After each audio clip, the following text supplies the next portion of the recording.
예한침례교회 성도 여러분, 안녕하십니까? 평안하십니까? 네. 오늘도 수요 모임은 함께 모이지 못할 것 같습니다. 하지만 하나님께 경배드리는 일을 멈출 수 없기에 당분간 수요일은 각 가정에서 이와 같이 영상을 통해 경배를 드리도록 하겠습니다. 오늘은 사도행전 13장 42절에서부터 52절까지로 본문으로 삼고 말씀을 한번 보겠는데요. 제가 읽어드리도록 하겠습니다. 사도행전 13장 42절에서부터 52절까지 말씀입니다. 유대인들이 회당을 나갈 때에 이방인들은 다음 안식일에도 이 말씀들을 자기들에게 선포해 줄 것을 간청하더라. 이제 회중이 흩어진 뒤에 유대인과 신앙심 있는 유대교 개종자 중에 많은 사람들이 바울과 바나바를 따르니 그들이 그들에게 말하며 그들을 설득하여 하나님의 은혜 안에 거하게 하니라. 그 다음 안식일에는 거의 온 도시가 하나님의 말씀을 들으려고 함께 나왔으나 유대인들이 그 무리들을 보고 시기가 가득하여 바울이 말한 그것들을 대적하여 말하고 반박하며 신성모독하거늘. 이에 바울과 바나바가 담대하게 되어 이르되 하나님의 말씀을 마땅히 너희에게 먼저 말할 필요가 있었으나 너희가 그것을 버리고 너희 자신을 영존하는 생명에 합당하지 않은 자로 판단하므로 보라, 우리는 이방인들에게로 돌아서노라. 주께서 이같이 우리에게 명령하여 이르시되 내가 너를 이방인들의 빛으로 세웠나니 이것은 내가 땅 끝까지 이르러 구원을 위한 일꾼이 되게 하려 함이라 하셨느니라 하매. 이방인들이 이 말을 듣고 즐거워하며 주의 말씀에 영광을 돌리고 영원한 생명에 이르도록 정해진 자들은 다 믿더라. 주의 말씀이 그 온 지역에 두루 퍼지니라. 그러나 유대인들이 독실한 기부인들과 도시의 주요 인사들을 선동하여 바울과 바나바를 핍박하게 하고 그들을 자기들의 지역에서 쫓아내거늘 그들이 저들을 향하여 자기 발에 먼지를 떨어버리고 이고니움으로 가니라. 제자들이 기쁨과 성령님으로 충만하더라. 아멘. 잠시 기도하겠습니다. 하나님 아버지, 감사합니다. 비록 우리가 함께는 모이지는 못하지만 이렇게라도 예배 드릴 수 있게, 경배 드릴 수 있게 하심을 감사드립니다. 하루빨리 코로나 바이러스가 소멸되어 다시 예배당에서 기쁘게 소리 높여 찬양하고 경배 드릴 수 있도록 허락하여 주옵소서. 영상을 통해 전해지는 하나님의 말씀에 주님께서 함께 하셔서 주님이 어떤 분이신지 알게 하시고 말씀을 듣는 데서 그치는 것이 아니라 그 말씀을 마음에 새기게 하시고 더 나아가 우리의 삶을 변화시켜 주옵소서. 예수님의 이름으로 기도드립니다. 아멘. 우리는 지난 시간에 바울과 바나바가 비시디아 안디옥에 있는 회당에 들어가 그곳에서 바울이 전한 말씀에 대해서 살펴보았습니다. 간단하게 기억을 더듬어 보면 바울은 회당에서 예수님은 다윗의 후손으로 약속된 메시아이고 죽음에서 부활하신 분으로서 예수님을 믿음으로 제사함을 받고 구원에 이르는 것을 증거를 했습니다. 자, 그리고 이제 오늘 본문에서는 이러한 바울의 설교에 대한 청중들의 반응을 기록을 하고 있는데요. 자, 그렇다면 청중들의 반응을 통해서 주님께서 우리에게 주시는 메시지는 무엇일지 지금부터 살펴보도록 하겠습니다. 42절을 한번 우리가 보시면 제가 읽어드릴게요. 유대인들이 회당을 나갈 때에 이방인들은 다음 안식일에도 이 말씀들을 자기들에게 선포해 줄 것을 간청하더라. 바울의 설교가 끝나자 곧이어 회당 모임이 끝났습니다. 유대인들 중에 일부는 뭔가 기분이 나쁜 듯 바울과 인사도 없이 그를 노려보며 하나둘씩 자리에서 일어나 회당을 빠져나갔습니다. 반면에 그 자리에 함께 있었던 이방인들은요, 유대인들과 달리 바울에게 반갑게 인사도 하며 다음 안식일에도 꼭 오셔서 이 말씀을 다시 자기들에게 전해줄 것을 간청했습니다. 여기서 간청했다는 것은 간곡히 부탁했다라는 뜻입니다. 그들은 바울을 붙잡고 다음 주에도 꼭 오셔서 오늘 전해주었던 그 말씀을 똑같이 들려달라고 간곡히 부탁했던 것입니다. 그러면 왜 이방인들은 들었던 말씀을 다음 주에도 똑같이 들려달라고 했을까요? 그건요, 듣고 또 들어도 듣고 싶은 것이 바로 하나님의 말씀이기 때문입니다. 아무리 예쁜 옷, 아무리 맛있는 음식이라도 똑같은 것이 늘 반복된다면 그것은 식상할 것입니다. 소설도 마찬가지죠. 아무리 재미있는 소설이라도요, 한두 번 읽으면요 식상해집니다. 삼국지를 여러 번 읽으면요 이미 그 내용을 알고 있기 때문에 새로운 감동을 얻을 수가 없습니다. 하지만 하나님의 말씀은 그렇지 않다는 것입니다.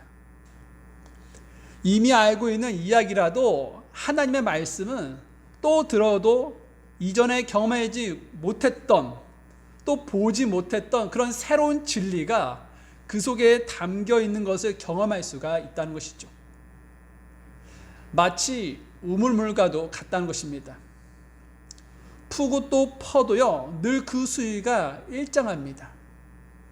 그래서 하나님의 말씀은요 1년 내내 똑같은 말씀을 들어도 질리지 않습니다. 언제나 새롭습니다. 언제나 신선합니다. 언제나 새로운 감동이 있습니다. 왜 그럴까요?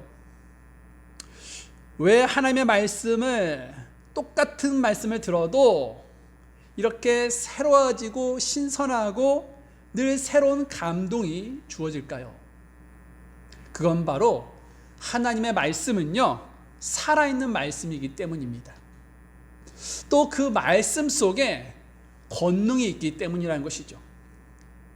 히브리서 4장 12절 말씀에 하나님의 말씀은 살아있고 권능이 있으며 양날 달린 어떤 검보다 예리하여 혼과 영과 및 관절과 골수를 찔러 둘로 나누기까지 하고 또 마음의 생각과 의도를 분별하시는 분이시니라고 말씀하고 있습니다. 똑같은 내용으로 전해지는 말씀일지라도 하나님의 말씀은요 살아있고 권능이 있기 때문에 결코 질리지가 않습니다. 한국인이 가장 좋아하는 야식이 치킨입니다. 그런데 그 맛있는 치킨도요 계속 먹으면 질리는 법입니다. 하지만 영적인 양식인 그 하나님의 말씀은 그렇지 않습니다. 하나님의 말씀은 살아있고 권능이 있기 때문에 듣는 청중들의 형편과 상황에 맞게 늘 말씀이 다가온다는 것이죠. 그래서 똑같은 말씀을 매일 먹어도 늘 새로운 말씀처럼 은혜로 다가옵니다. 그렇기 때문에 새로운 말씀을 찾으려고 인터넷에 이곳저곳을 돌아다니지 마시고 목회자를 통해 여러분에게 주신 하나님의 말씀을 한 주간 붙들고 곱씹으면서 깊이 묵상하는 것이 여러분의 영적 목마름을 해결하는 데 도움이 될 거라고 믿습니다. 또 왜 이방인들이 들었던 그 하나님의 말씀을 다음 주에도 똑같이 들려달라고 부탁을 했을까요? 자신의 가족과 친구와 이웃들도 구원을 받아야 했기 때문이라는 것입니다. 42절 여러분 다시 한번 보시면요, 이방인들은 다음 안식일에도 이 말씀들을 자기들에게 선포해 줄 것을 간청했다라고 했습니다. 여기서 이 말씀은 무엇을 말하냐? 복음을 말합니다. 즉 예수님께서 인류의 죄를 대신하여 십자가에 못 박혀 죽으시고 부활하셨던 그 복음 메시지를 말을 한다는 것이죠. 회당에 있었던 이방인들은요, 복음을 혼자만 듣고 끝내기 너무 아까웠습니다. 사실 그곳에 모인 이방인들은요, 그동안 유대교의 가르침대로 구원을 받기 위해 율법을 지키기에 최선을 다해 애를 썼습니다. 하지만 율법을 완벽하게 지킬 수 없었기에 늘 죄의식 가운데 그들은 살아가고 있었죠. 그런데 바울은 사람이 율법으로 구원을 받는 것이 아니라 복음을 믿을 때 구원을 받고 의롭게 된다는 말씀을 전해 주었기에, 이런 간단한 방법으로 구원을 받을 수 있다면 내 주변에 있는 사람들에게도 꼭 들려줘야겠다고 이방인들은 생각을 했던 것입니다.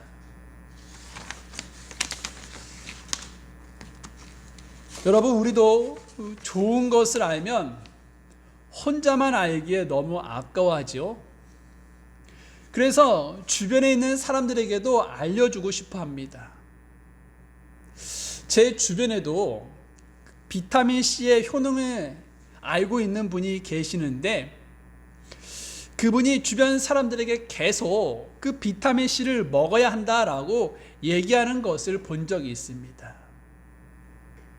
이렇듯 좋은 것을 알면 혼자만 아는 것으로 끝내지 않고 다른 분들에게 공유하려고 하는 것처럼, 복음을요, 혼자만 움켜쥐지 마시고 복음만큼 귀한 것이 없으니 다른 분들에게도 전해주는 자세가 우리 안에 있기를 바랍니다. 자, 바울과 바나바는 다음 주에도 말씀을 선포해 줄 것을 부탁받고 난 다음에 이제 회당을 나오고 있는데, 많은 사람들이요, 예수님을 받아들이고 또 믿고 하나님의 은혜를 받으며 자신들도 이제 바울과 바나바처럼 살겠다고, 십자가의 길을 가겠다고 하면서 그들을 따르려고 했었습니다. 43절 말씀을 여러분 잠깐 살펴보세요. 이제 회중이 흩어진 뒤에 유대인과 신앙심이 있는 유대교 개종자 중에 많은 사람들이 바울과 바나바를 따르니 그들이 그들에게 말하며 그들을 설득하여 하나님의 은혜 안에 거하게 하니라. 당시에는 유대인은 아니지만 유대교로 개종한 이방인들이 있었습니다. 이방인들은 회당에 들어올 수가 없었지만 유대교로 개종한 그 이방인들은 특별 예외였습니다. 그들도 함께 회당에 들어가서 하나님의 말씀을 들을 수가 있었습니다. 그런데 바울이 전한 복음을 그 이방인들이 듣고 유대인과 유대교로 개종한 그 이방인들이 이제는 율법이라는 쇠사슬에 풀려나와 은혜의 복음을 붙잡았다는 것이죠. 그래서 바울과 바나바는 자신들을 따르는 그들에게 너희는 이제 하나님의 은혜 안에 거해야 한다라고 그들을 설득을 하게 됩니다. 그러면 여기서 바울은 얼마든지 그들에게 다른 말을 해줄 수도 있었는데 왜 굳이 자신을 따르는 자들에게 하나님의 은혜 안에 거해야 한다라고 했을까요? 그건 바로 신앙생활은 모두 다 하나님의 은혜로 하는 것이기 때문입니다. 아시는 것처럼 바울이 구원을 받기 전 어떠한 사람이었습니까? 율법을 지켜야 구원을 얻을 수 있다라고 생각하고 율법을 지키기에 힘썼던 사람이었습니다. 그런데 그가 다마스쿠스로 가는 길에 누구를 만났습니까? 예수님을 만나게 되지요.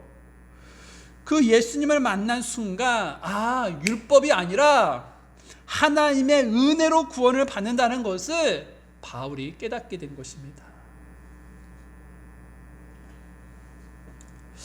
또한 바울은요, 그 이후에 이제 교회를 핍박했던 자기를 주 예수님께서 주신 그 은혜로 구원을 받았기 때문에 그 은혜에 감사하여 그 은혜를 보답하기에 다른 사도들보다 더 많이 일을 하면서 수고하고 섬김을 했었습니다.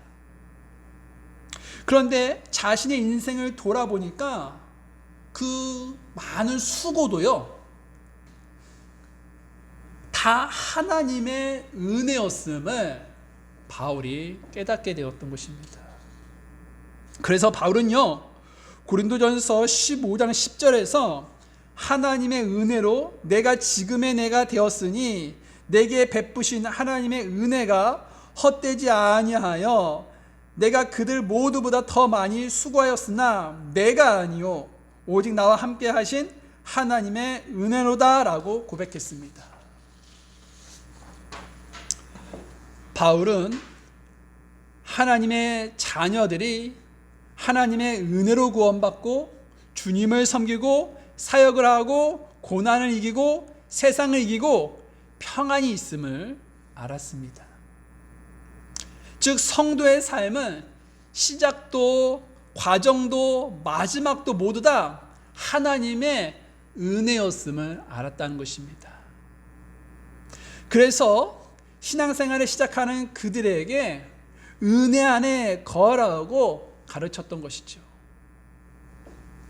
그렇다면 혹시 신앙생활을 하고 있는 여러분은 하나님의 은혜 안에 거하고 계십니까? 즉 하나님의 은혜에 감사하며 살고 있으십니까?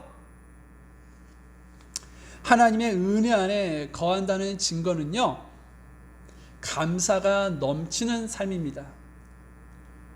뭔가 특별한 일이 있어야만 감사하는 것은 초보신앙이에요.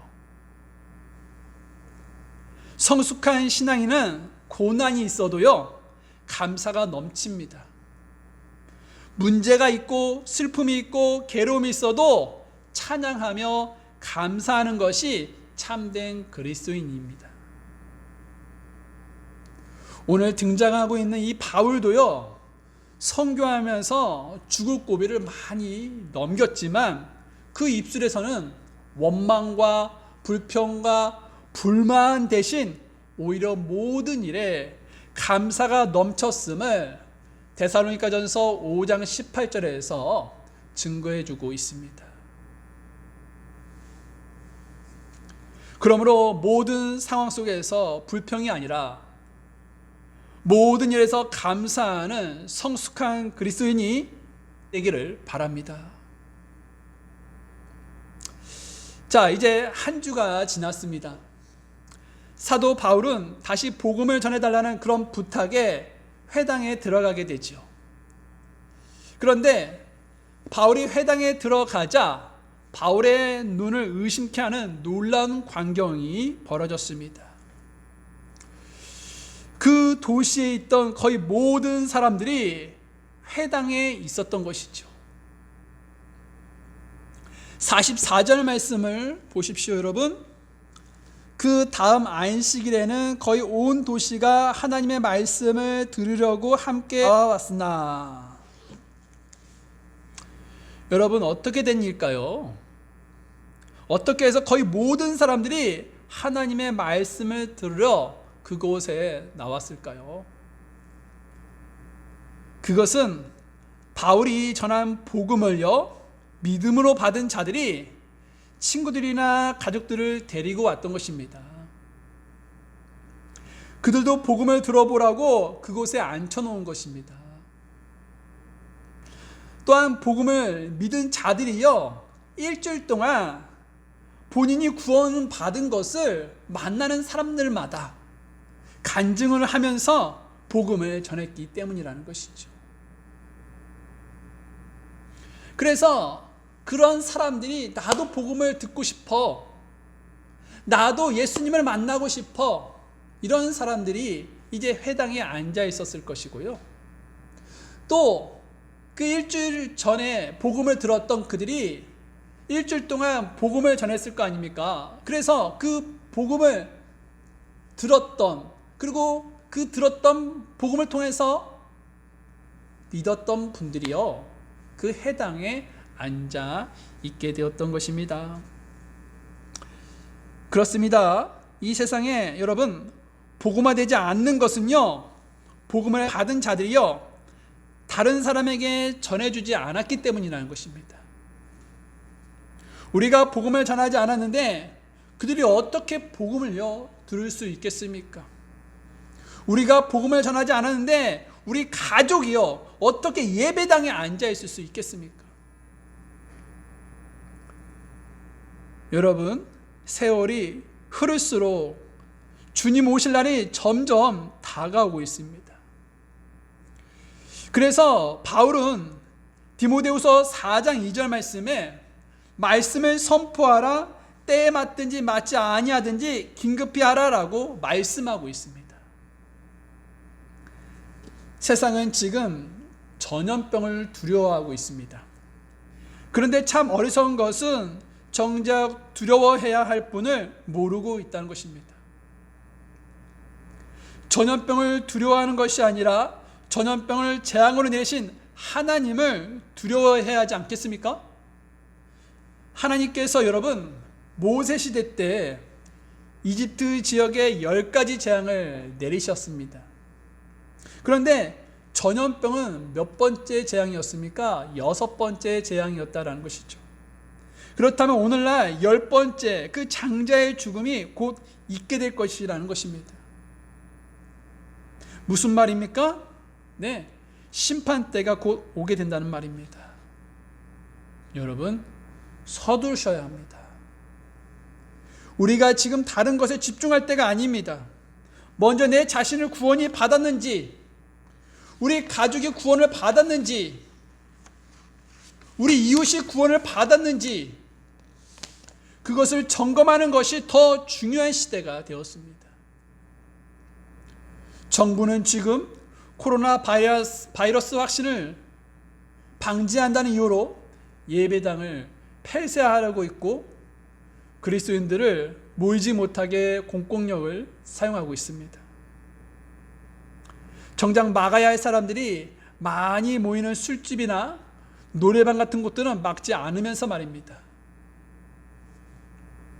조만간 이렇게 가다가 북한처럼 예수님을 전하면 잡혀갈 날이 올 수도 있다는 것이죠. 이 말은요, 주님 오실 날이 멀지 않았다는 말입니다. 그러므로 지금 우리의 인생에서 최대 관심사가 내가 구원 받았는지, 가족이 구원 받았는지, 이웃이 구원 받았는지가 되어야 할 줄 믿습니다. 자, 회당에 이제 도시의 사람들이 거의 다 모이자 어떤 일이 일어났습니까?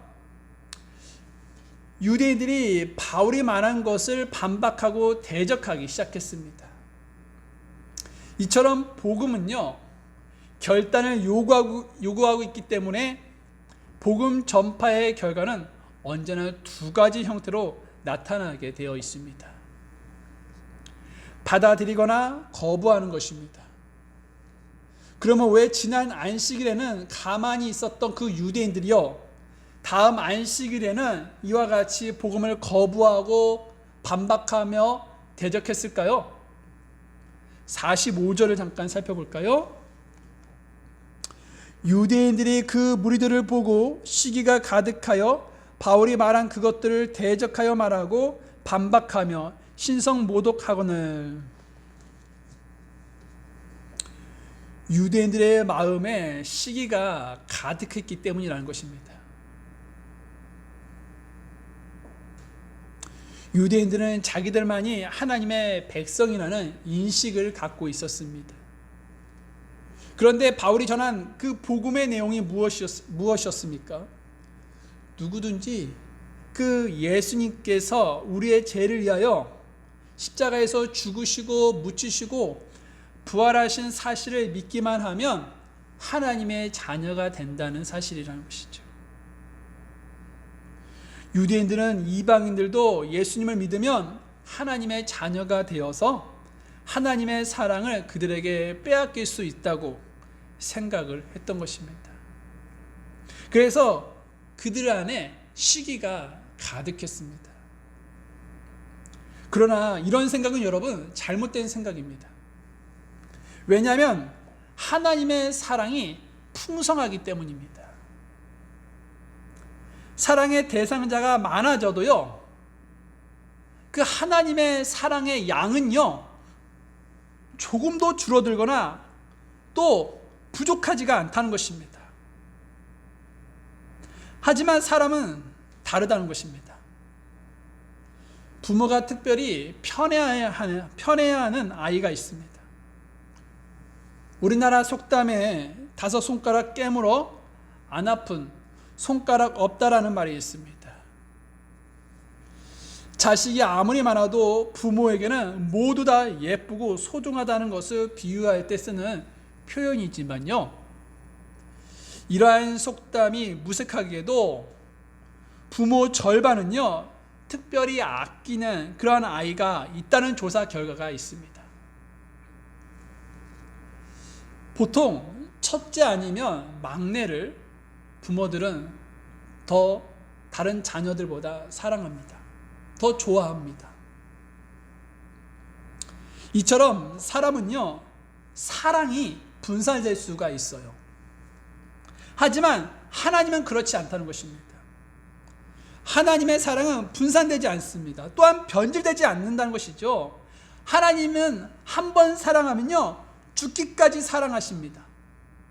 그러므로 혹 어떤 성도가 자신보다 더 하나님께 사랑을 받는다는 것을 생각하지 마시고, 그 성도를 사랑하시는 만큼 언제나 동일하게 나도 사랑해 주신다는 사실을 믿고 시기라는 그런 제약에서 승리할 수 있기를 바랍니다.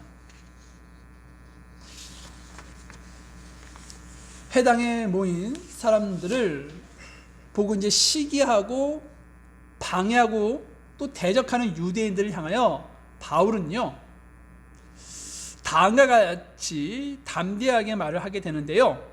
46절 말씀을 잠깐 보겠습니다.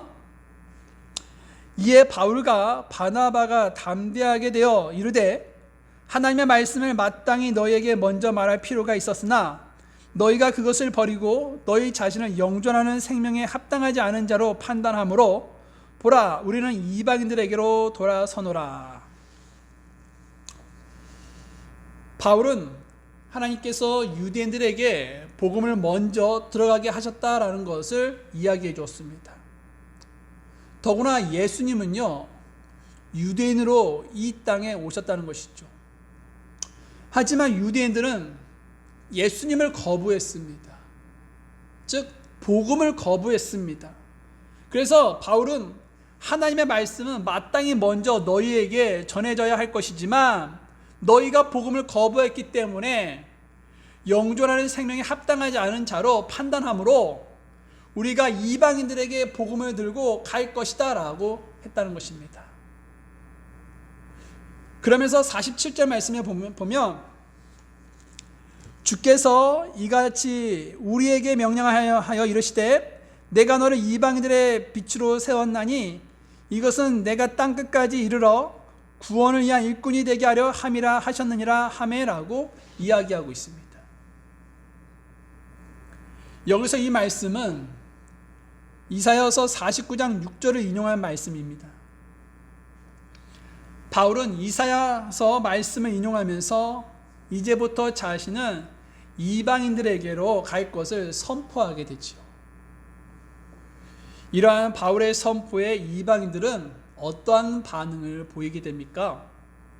즐거워하며 하나님께 영광을 돌렸다라는 것입니다. 48절입니다. 다 같이 48절 보겠습니다. 이방인들이 이 말을 듣고 즐거워하며 주의 말씀에 영광을 돌리고 영원한 생명에 이르도록 정해진 자들은 다 믿더라. 이방인들은 바울의 말을 듣고 즐거워하며 하나님의 말씀에 영광을 돌리게 됩니다. 그리고 영원한 생명에 이르도록 정해진 자들은 다 믿게 되죠. 이방인들이 예수님을 믿고 구원받았다는 것입니다. 그런데 여러분, 여기서 칼빈주의자들은요, 영원한 생명에 이르도록 정해진 자들은 다 믿더라라는 그런 말씀을 통해 영원한 생명에 이르도록 정해진 자들만 믿게 되어 구원받는다라고 주장을 하고 있습니다. 쉽게 말하면 하나님은 사람이 태어나기 전부터 구원받도록 정해진 사람과 그렇지 않은 사람으로 정하셨다라는 것입니다. 또 더 쉽게 말하면 하나님께서 천국에 갈 사람과 지옥에 갈 사람을 창세 전부터 미리 정하셨다라는 것입니다. 이것을 신학적인 용어로 이중 예정론이라고 합니다. 여러분 들어보셨죠? 자, 그렇다면 정말 하나님은 이렇게 사람의 운명을 미리 정하셔서 누구는 천국, 또 누구는 지옥으로 가게 하셨을까요? 아니라는 것입니다. 여러분 생각해 보세요. 하나님께서 선택하신 그런 자들만 천국에 가고 선택받지 못한 자들은 지옥에 간다면 구원에 관한 책임은 누구에게 있겠습니까? 하나님께 있는 것입니다. 또 여러분, 만약 하나님께서 천국에 들어갈 사람을 미리 정해 놓으셨다면 우리가 굳이 복음을 전할 필요가 있겠습니까? 어차피 천국으로 정해진 그런 운명이라면 평생 개차반으로 살아도 결국 천국으로 들어갈 것이 뻔한데 말입니다. 반대로 여러분, 지옥으로 정해진 운명이라면 평생 거룩함을 추구하며 살아도 결국 그 사람은 지옥에 들어갈 것이라는 것입니다. 이러면 여러분, 지옥에 들어가는 사람의 입장에서는요, 정말 억울할 수밖에 없다는 것이죠. 사람이 뭘 하고 난 뒤에 잘못을 했을 때 그것에 대한 그런 징계는 수긍을 할 수가 있습니다. 그런데 하기도 전에 매부터 맞고 시작하면 얼마나 억울하겠습니까? 지옥으로 정해진 사람의 입장이 이렇다는 것입니다. 억울하다는 것이죠. 그리고 무엇보다 여러분, 성경은요, 그 이중 예정론을요 찬성하고 있지 않습니다. 말씀하고 있지 않다라는 것이죠. 디모데전서 2장 4절 말씀을 보면 하나님은 모든 사람이 구원을 받고 진리를 아는 데 이르기를 원하시지 어떤 특정한 사람만 구원받기를 원하시지 않는다는 것입니다. 또 베드로후서 3장 9절 말씀을 보면 하나님은 우리를 향하여 오래 참으사 아무도 멸망하지 아니하고 모두 회개에 이르기를 원하시지 어떤 사람만 멸망하기를 원하시는 분이 아니시다라는 것입니다. 그래서 하나님은 예수님을 십자가에 내주실 때 어떤 일부 사람들만을 위해서 내주셨던 것이 아니라 이 지구상의 모든 사람을 위해서 그리하셨다는 것이죠. 그렇기 때문에 하나님께서 어떤 사람은 천국에 또 어떤 사람은 지옥에 가도록 미리 정하셨다는 그런 칼빈의 예정론은 성경적으로 참으로 잘못되었고 위험한 교리이다라는 것입니다. 여러분, 하나님은 누가 구원받고 누가 지옥 가는 것을 미리 정하시지 않으셨습니다. 이 사실을요, 오늘 본문에서도 또 증언을 해주고 있는데요, 46절 말씀을 보게 되면 너희가 그것을 버리고 너희 자신을 영존하는 생명에 합당하지 않은 자로 판단하므로 보라, 우리는 이방인들에게로 돌아서노라라고 말씀하고 있습니다. 이 말씀은 이방인들이 복음을 버렸다는 것입니다. 즉 거부했다는 것입니다. 사람이 천국 가고 지옥 가는 것은 하나님의 책임이 아니라는 것이죠. 사람이 천국 가는 것을 거부했기 때문에 사람의 책임입니다. 그러면 본문에서 영원한 생명에 이르도록 정해진 자들은 다 믿었다라고 했는데 이 말씀은 무슨 뜻일까요? 여러분, 여기서 짚고 넘어가야 할 것이 있는데요, 영원한 생명에 이르도록 정해진 자들이 있다는 것은 맞는 말입니다. 그런데 하나님은 그 정해진 결정을요, 어떤 방법으로 정하신다는 것입니까? 주 예수 그리스도를 믿음으로 구원을 주시기로 정하셨다라는 것입니다. 데살로니가전서 5장 9절 말씀을 보면 하나님께서는요, 우리를 진노에 이르도록 정하지 아니하시고 우리 주 예수 그리스도로 말미암아 구원을 얻도록 정하셨느니라라고 말씀하고 있습니다. 하나님은 이처럼 구원받는 방법에 있어 주 예수 그리스도로 말미암아 구원을 얻도록 정하셨습니다. 즉 주 예수 그리스도를 믿음으로 구원을 얻도록 정하셨다라는 것입니다. 그럼 하나님께서 믿음으로 구원을 얻도록 정하셨다면 구원받은 자들도 있다는 것을 정하셨을 거 아닙니까? 그래서 여러분, 영원한 생명에 이르도록 정해진 자들이 드러나는 것은요, 주 예수 그리스도를 믿을 때 드러나게 되어 있는 것입니다. 그래서 바울은 본문 48절에서 이방인들이 주의 말씀에 영광을 돌리고 복음을 기쁘게 받아들인 것을 보고, 이 사람들은 정말 하나님께서 영원한 생명에 이르도록 정하신 자들이구나 라는 것을 깨달았던 것입니다. 그래서 바울은 영원한 생명에 이르도록 정해진 자들은 다 믿더라라고 말을 했던 것이죠. 그러므로 혹시 칼빈의 예정론을 믿고 있었던 분들이 계시다면 잘못된 교리에 속지 마시고 바르게 교리가 정립되어 성경대로 믿기를 바랍니다. 바울이 전한 복음은 온 지역에 두루 퍼지게 되었습니다. 그러자 유대인들이 기브인들과 도시의 주 인사들을 선동하여 바울과 바나바를 핍박하고 쫓아내었습니다. 49절에서부터 50절 말씀인데요, 주의 말씀이 온 지역에 두루 퍼지니라. 그러나 유대인들이 독실한 기브인들과 도시의 주요 인사들을 선동하여 바울과 바나바를 핍박하게 하고 그들을 자기들의 지역에서 쫓아내거늘. 여기서 바울과 바나바를 자기들의 지역에서 쫓아내기 위해서 핍박을 했다고 했는데, 여기서 핍박했다는 것은 신체에 해를 가했다라는 뜻을 가지고 있습니다. 그러니까 한마디로 고문을 가했다라는 것입니다. 유대교 지도자들은요, 비시디아 안디옥의 독실한 기브인들과 인사들을 선동해서 바울과 바나바에게 고문을 하고 때리면서 그들을 그 지역에서 쫓아내도록 만들었습니다. 이를 통해 무엇을 알 수 있습니까? 네, 복음을 전하는 곳에는 항상 마귀의 공격이 있다라는 것을 알 수가 있죠. 따라서 우리가 복음을 전할 때 마귀의 공격을 항상 예상을 해야 한다라는 것입니다. 그들은 복음을 거부하게 되죠. 그러한 그들의 거부에 대해 바울과 바나바가 어떻게 했습니까? 네, 51절 말씀을 보십시오. 그들이 저들을 향하여 자기 발에 먼지를 떨어버리고 이고니움으로 가니라. 복음을 거부하면 발에 먼지를 떨어버리라 라고 하신 그 예수님의 가르침대로 그들의 발에 먼지를 떨어버렸습니다. 발에 먼지를 떨어버린다는 것은요, 그 복음을 거부하는 자를 저주하거나 또 그들과의 관계를 완전히 하지 말라라는 말씀이 아닙니다. 상대의 잘못은 자신과는 무관함을 나타내는 행동이다라는 것이죠.